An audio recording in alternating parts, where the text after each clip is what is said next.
Hi, it's Valerie here. I just wanted to come on and do a live because something cool just happened and I thought I would share it. I usually will write a post and I don't know why, I just thought I would talk about it today. So for the first time in my work, I shared information about my father's background. My dad was institutionalized at the age of 9 in New York City. He was put in orphanage care during the Great Depression, and that's a form of institutionalization. And what was cool about it is, unconsciously, I think I've been bringing that information into my work. But today, I actually was able to consciously share that with someone because there's some similarities. And because I have that history, that person really felt heard and understood at another level.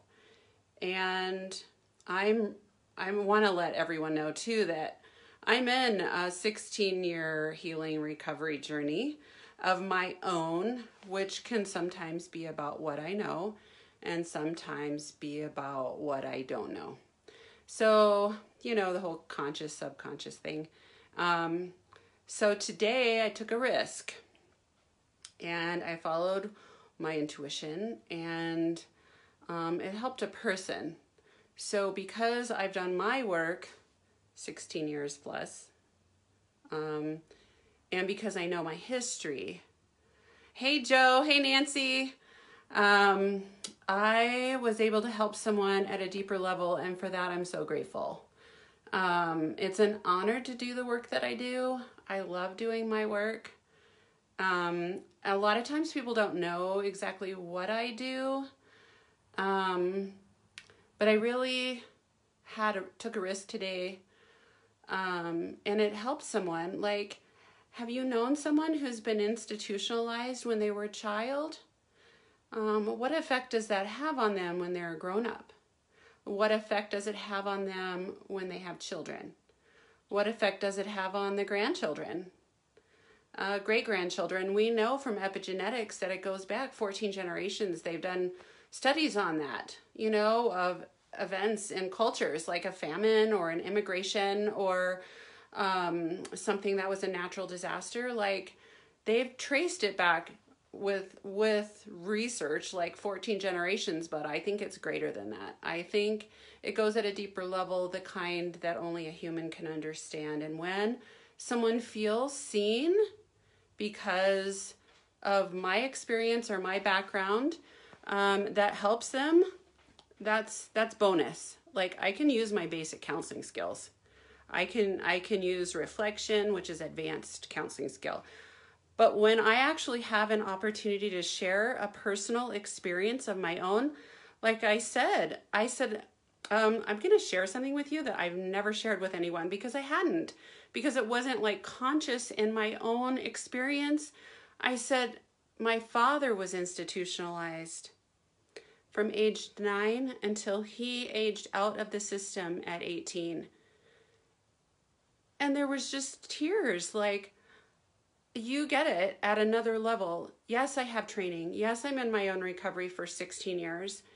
And it's just helping me in my work to share that with a person who's had some similar experience.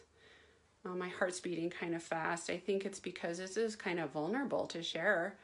But, counseling is such an invisible profession. We're not allowed to share much. But I feel like my dad would be proud of this. I think he would be happy that it's helping someone and that I can understand someone at another level, not only because of my training and my own recovery, but what was affected in my childhood that I don't even know about because of what he carried, what was really part of his history that he never talked about, by the way, when I went through counseling school. I had the tools to pin him down. There was one time in my parents' family room, I had him on the couch, and literally he was sitting on a couch, and I was like, answer this question. Like, I need an answer. Like, I knew how to ask questions by that point. And he looked over at my mom, like, with this helpless expression, and he looked at my mom like, get her to stop. I don't know how to stop her from asking me these questions, but he never talked about his childhood. Like, thank you, Nancy. Yeah, I think he would be proud. And I think and thank you for saying you're proud of me. I mean, if some of what I've experienced, some of what I've been trained in, some of what I didn't even know. Okay, my dad was institutionalized.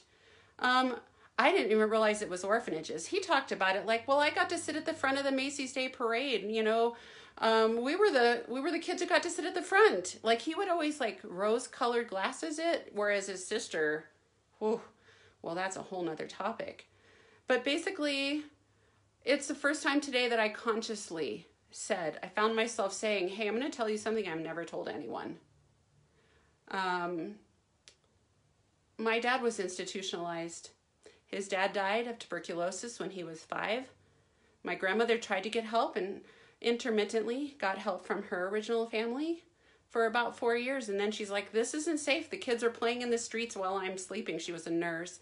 12-hour shifts or overnights. And hey, Cheryl. Hey, Ray.